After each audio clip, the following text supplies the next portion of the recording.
Welcome to Tater Time with Big Al and the Tater. Your host, Mr. Caleb Strickland. Alright, welcome to week 2 of Tater Time. We are so glad that you joined us. First and foremost, Tater, what you got going on in the high school world? Well, I guess I need to face the music a little bit from last week's embarrassing loss. My Mustangs took it on the chin last Some things never change. Friday That's right. night. That's right. And just kind of gonna say this, and hurts me to say this, but until the Mustangs can find a passing game, they're not beating Prattville at Prattville. Woo! So what you're saying is an indefinite hiatus for the Mustang program. Well, It makes me proud. I'm not saying that. I'm just saying the reason they haven't won over in Prattville, you can't be one-dimensional versus the Lions. Their defensive line was stout. And a lot of people, some people, I don't know who thought this, but there were some people that actually thought the Mustangs were going to run the ball down Prattville's throat. I didn't think that coming in, but I definitely thought they'd give up a better performance than 42-0. I'm loving all this praise you're getting. And like I said, Prattville moves to 29-11-1. Now against the Mustangs, and three guys that kind of stood out was the quarterback Kyle Kramer, running back Albert Taggart, and then the wide receiver number 4 Kendrick Rogers, who looks like he is a all-star out there. And they got a big game coming up this weekend. All right. Good deal. All right, let's move into storylines from college football from week 1. All right, so what had your brain tickling? What excited you? What did you think about week 1? Well, we got to see something we've never seen before. What's that? Hugh Freeze coaching from a hospital bed. Well, was he really coaching though? No! Do y'all think he was really coaching? No, I think he was really calling plays? They said they cut a hole in the wall so he could see his assistants, and then basically he watched the game on TV. So did y'all see the whole image though of the crowd turning and waving at him? No, I did not see that. Oh my gosh! Did they play the game in Iowa? Because they do that thing, which is cool. Iowa, the thing where they wave at the kids in the hospital. Is it kind of like that? Oh, yeah. That's what it reminds me of. That's Oh, what it man. was. I don't know. It just seemed it was. I think it was a total PR move. Yeah. But, I mean, Well, good they're for talking you. about like how are they even gonna get him in the stadium is the thing I saw, and then like all of a sudden they're like rearranging the coaching staff and everything, cutting holes in walls just so he can have a hospital bed there. I don't know that I disagree. PR move. So, all right, what else you got going on around the world of college sports?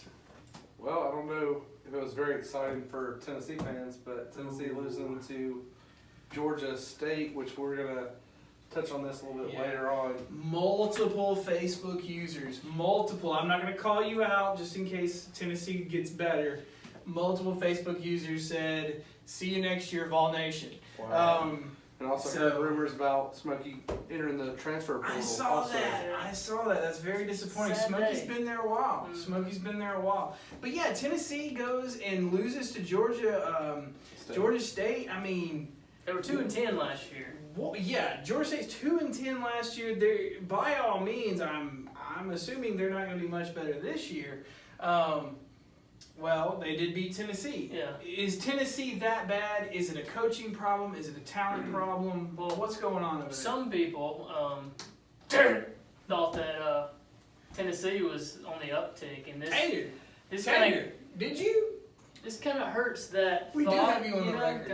Hey, I'm not going to doubt that I said this. I'm not going to doubt it. We have it on tape. It's cool. I made the comments myself, so of course I'm not going to take it back.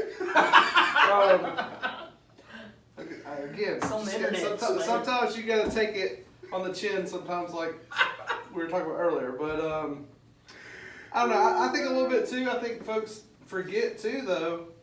Georgia State did have a coach that used to coach South Carolina in Elliott. Oh boy. Elliott was the interim. We're stretching. We're I'm reaching. just saying. What Come on, you're currently Georgia hearing State. is AJ moonwalking out of here. I'm not. I'm not moonwalking. I'm just saying, like, they did have Elliott, so they had some kind of knowledge of what Tennessee's going to do and stuff like that. It's still inexcusable. Let's stop it there. It's inexcusable it just to got lose. beat. Like Yeah. it wasn't like fluky. Yeah, it wasn't like Tennessee's defense is what's so disappointing when you got Jeremy Pruitt as head coach, known defensive guy at mind, and they've got some talent at defense. At least I thought I did with Nigel Warrior and the transfer guy from Michigan, Solomon.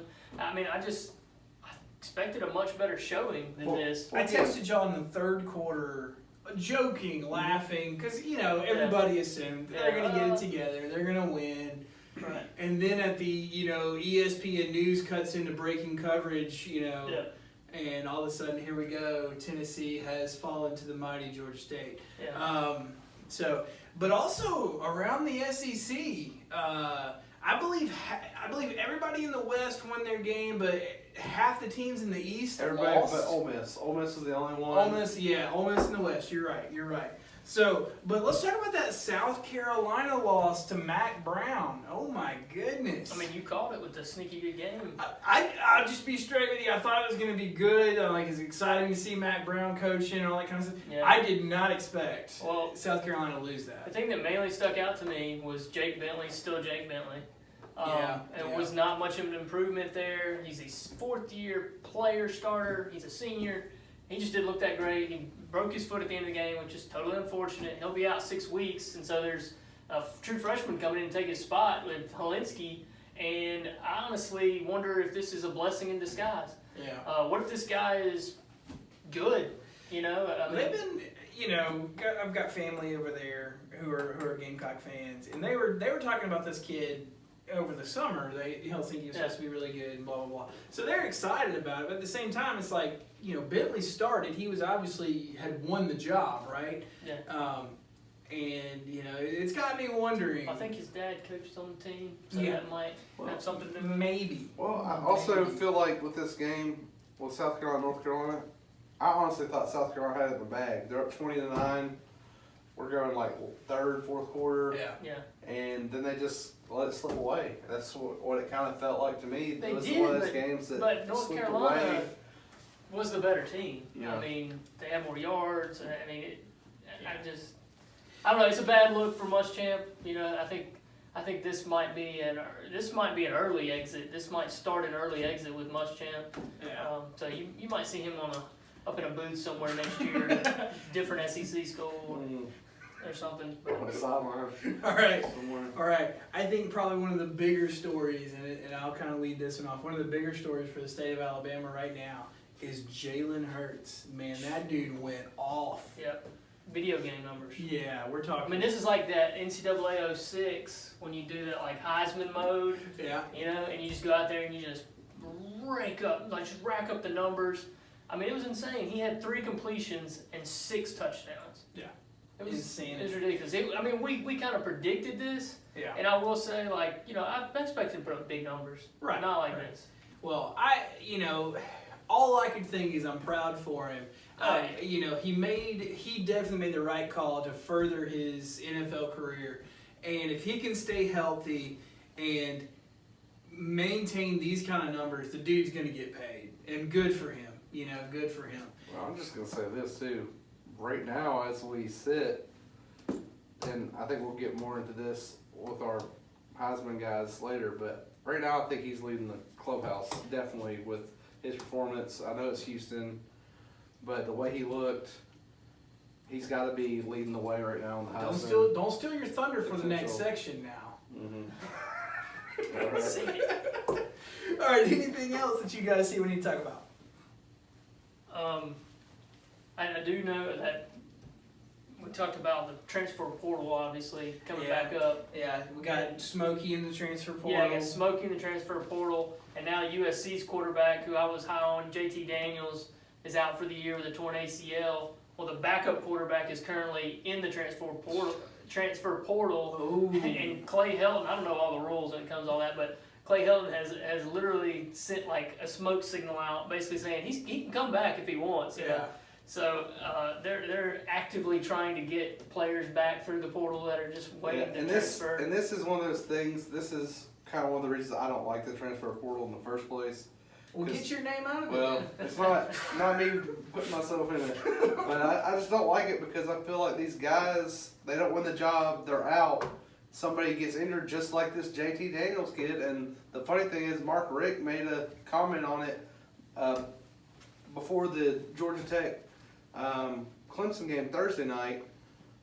He made the comment that, this stuff happens like this, and lo and behold, this happens at USC. It's getting a little chaotic, I think. Yeah. Well, I think, in an effort to be more player friendly on the collegiate level, I think we've, like everything, we're trying to figure out how to best serve these guys. And I think, like you guys are talking about, I don't know if this was a great move. Having the transfer portal. You might be seeing some adjustments in the offseason. I would think you have to. I think you have to. I think it also brings in the whole prima donna stuff. So, teacher Antonio Brown's out there. Again, AJ entered his name into the transfer portal looking for a different show at the beginning of the season. That's not true. Don't listen to this guy. He's up here trashing. Yeah, don't listen to this guy. Don't listen to this guy. AJ, we all saw it. It's not true. All right, so, and then last but not least, we kind of touched on this earlier. The SEC, is it? It's top heavy. Is top heavy. I agree. I think I texted you guys this too. The article has already been written that the SEC is not any good anymore. Like they wrote that months ago, just looking for a day to launch it. And they had a great opportunity. I mean, let's just be honest. They had a great opportunity to run that story on Sunday. Is it real? I mean, the way the games went Saturday, you would assume that. But I still think we got a long way to go. I think we got a long football season. I do think you should be panicking a little bit. Some of these schools, Tennessee, like Tennessee, Ole Miss, Vanderbilt, Kentucky, Vanderbilt, Missouri.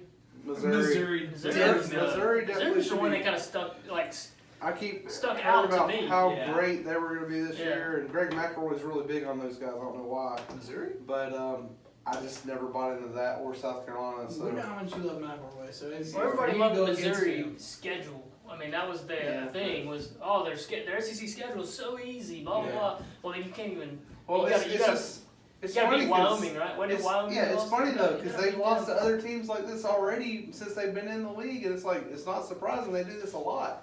Yeah. They lose to teams they shouldn't lose to. I think you're seeing top-heavy league. The top teams performed and won, including Auburn. I mean, the bottom half not that great, but top half looked good. So let's segue off the Auburn. Who are our standout teams from Week 1? Who caught your attention? I mean, the one that stuck out to me was Boise State. Oh, okay. They traveled to Tallahassee. Everybody was talking about the humidity. Can these boys play in it? From Idaho, all that stuff. True freshman quarterback. You might want to keep his name in your mind. Hank Bachmeier. Yeah. True freshman kid, 18 years old. They were down 18 at one point. Yeah. He took some hits too. He hung in there, took hits the whole game. He did, and he came back. Led them to a victory in Tallahassee. Now, I know this isn't the same old Florida State team, but still impressive nonetheless. And I think it's a team. Who's your standout? Watch out, Tater. Well, I actually had to go back and watch this game because they kind of played about the same time Bama did Saturday, so I didn't get to see them play. They didn't play anybody very impressive. They played Idaho, but I actually came away pretty impressed with Penn State. Hold on, time out. Your standout team didn't play anybody impressive, but they impressed you. but again, I'm saying like there's other teams that played teams like that too, like Ohio State and LSU, and I don't want to jump the gun yet and be like these teams are great because we don't really know yet. But the way they played, the defense is getting 3 and outs like every time on the field basically, which Penn State usually struggles early in early season games. So I was very impressed with seeing that and the way Sean Clifford played and the running backs. They had 4 running backs that all played. KJ Hamler, and I mean, it just to me, Penn State looks like they could be. I mean, they put up 79 points, but again, James Franklin. It was the Vandals, and James Franklin is the head coach. So let's just kind of wait it out and see. but they stood out. I'm going to go ahead and say I'm disappointed that neither of you said Auburn. They're on our desk. They beat Oregon. All right, guys, it was a little ugly. I'm not going to lie.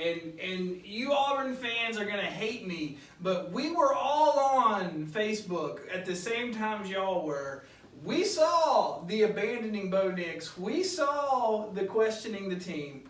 And then the simultaneous ecstasy at the end. Look, it was impressive. Yeah, pulling up the old posts. Yeah, delete, hide from timeline. We saw it. We saw them.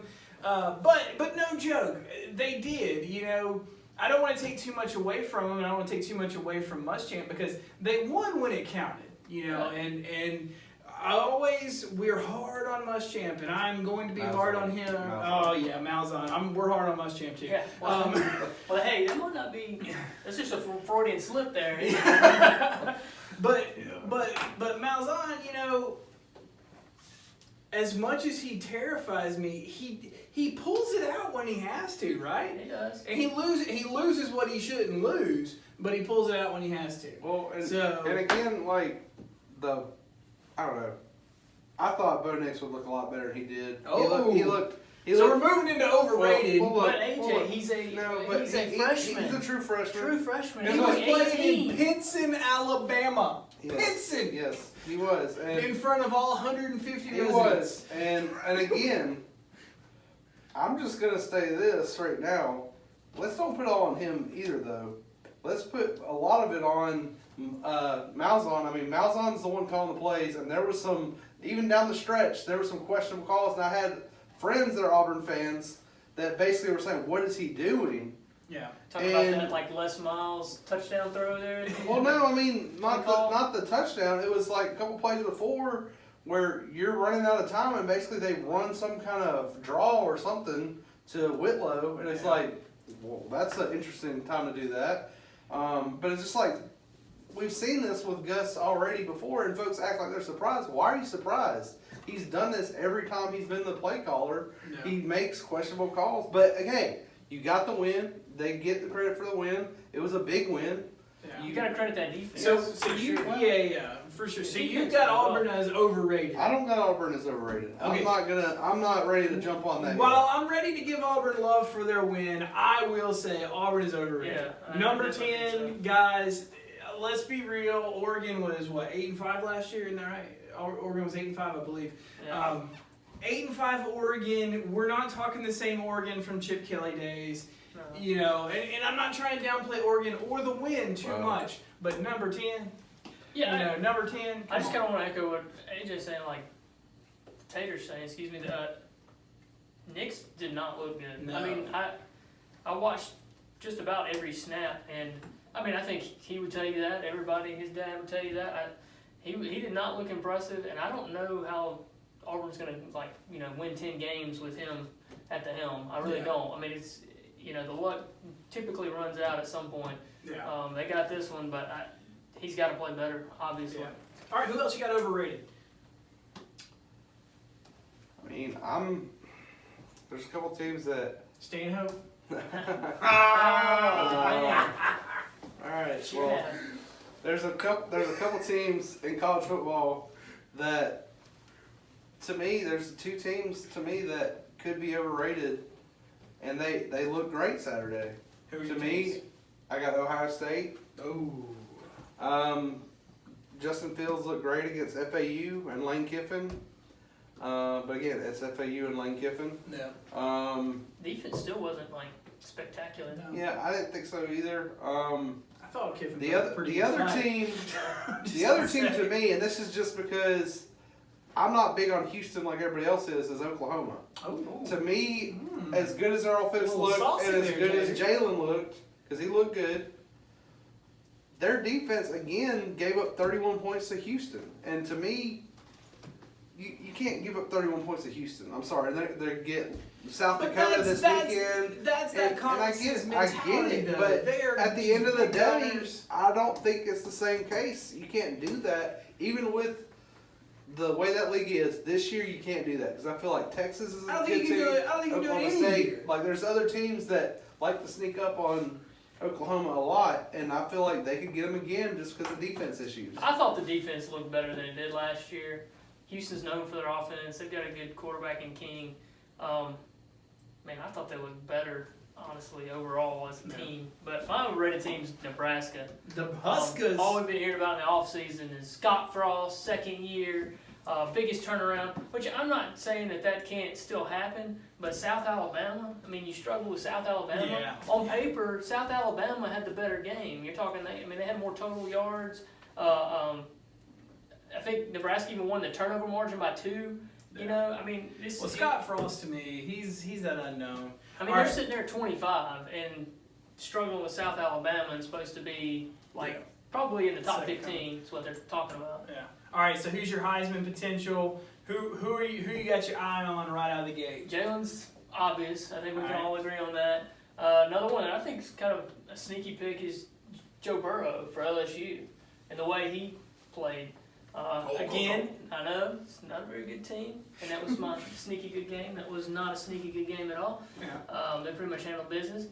But all we've been hearing all season again is LSU's offense and this new offense and how it's going to look. And Joe Burrow's a confident kid and thought he played really well Saturday. Yeah. All right, AJ, who's your potential Heisman here? I mean, like Kyle said, and we've already alluded to already, Jalen looked magnificent for Oklahoma, he's definitely he's definitely up there at the top right now.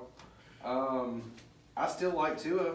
Ooh, okay. I still like Tua. Homer, but I'll take it. I like Tua just for the fact that the weapons you have on that offense with Judy and the other receivers, Devontae Smith, Henry Ruggs, those guys.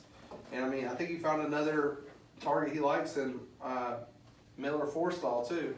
He likes that going to the tight end.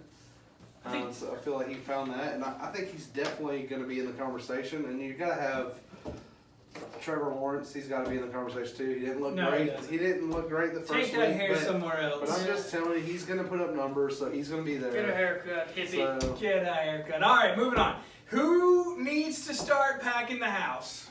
well, Willie Taggart. Whoa! Just go ahead and Shots fired. Throw that out right now, and I know some Knowles fans that are friends of mine are not going to like hearing that, but I mean, it looked like. Oh, they like Willie Taggart? Yeah, I was gonna say. Well, so they don't like winning football games. I don't know if they do not like.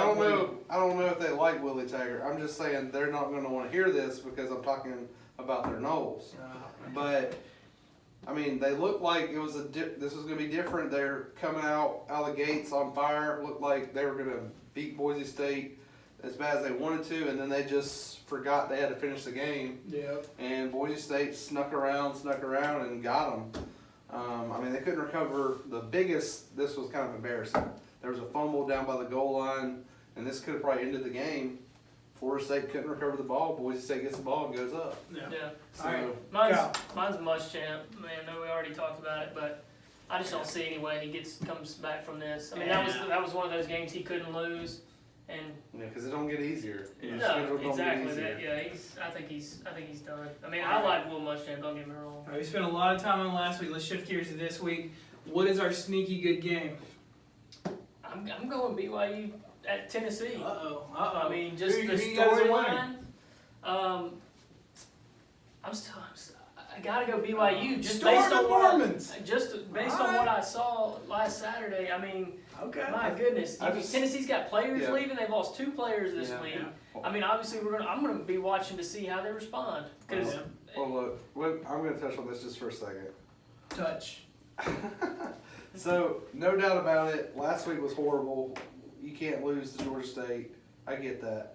But I also feel like sometimes when you get punched in the mouth by somebody you're not expecting to get punched in the mouth, you come back the next week and show that you still want to play.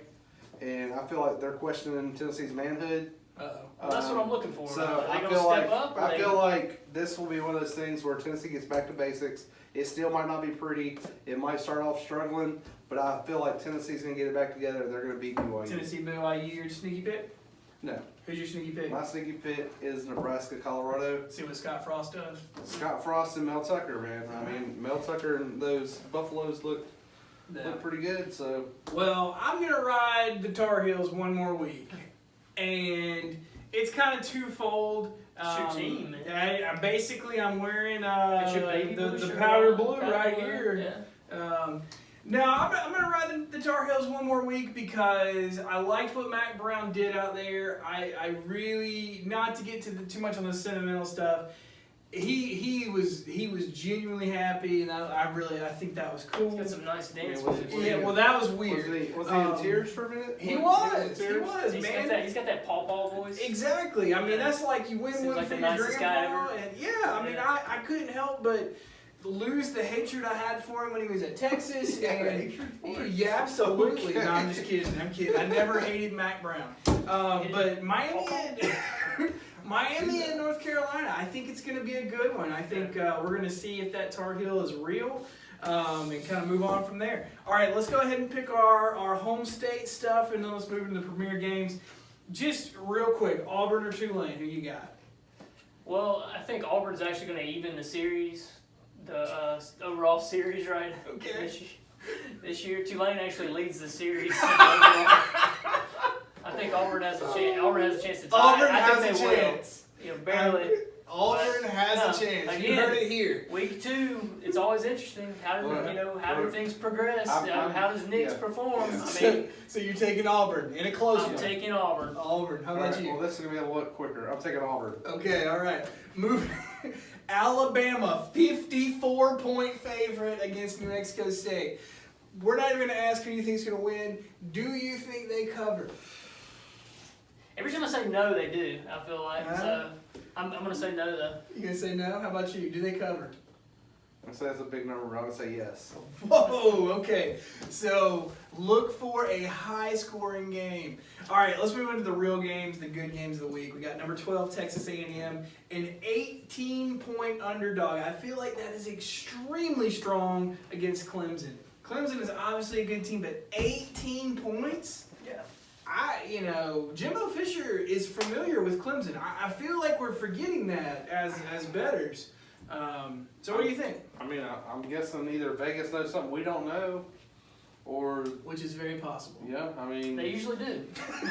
That's how they're Vegas. That's why they're Vegas. They're not in the business of losing. Well, that being said, I look for a closer game. I think it will be a closer game. I still think Clemson will win this game, but I think it'll be closer. How many points would you give up? How many points do I give up? Yeah. I mean, I think Clemson I'd take Clemson maybe like 7. Clemson 7. How about you? Would you give up 18 points? does. I mean, I agree. 18 seems like a lot, and I think this is the last close game that Clemson had was last year against A&M. Yeah. Trevor Lawrence didn't really play much in that game, so maybe that's what they're factoring in. Yeah. I don't know, but this just seems like one of those games that Vegas is probably really honed in on. Yeah. And because right now the money is coming in 75% on A&M. Yeah. And Vegas does not lose games like that. No. So I'm saying Clemson just based on that. So you're taking Clemson minus 18. My head says take Clemson Okay. minus 18. My heart says A&M. I want to see a good game. Yeah. Either way. All right. So last but not least, LSU minus 5.5 versus Texas. Some more gambling numbers for you. Tom Herman is 13-2-1 against the spread, and I think he's won 10 of those straight up. And so the guy gets his players up to play. Yeah. So that's the one thing that's scaring me.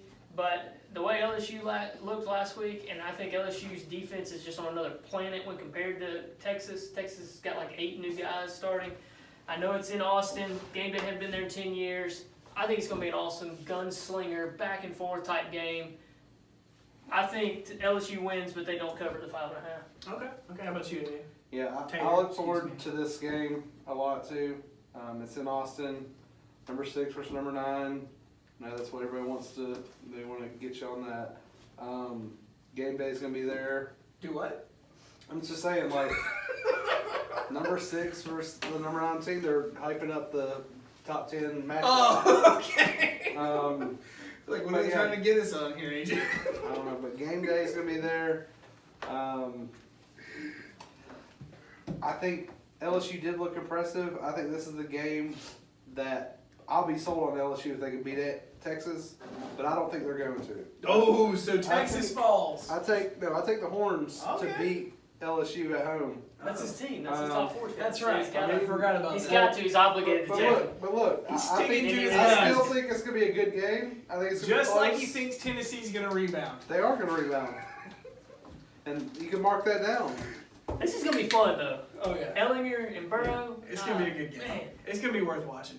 All right, make sure to join us next week. Tell us what you think in the comments. We need all of them. Haters, lovers, all of you. Bring it on. Bring it. Come on. You guys have been so sweet to us this year.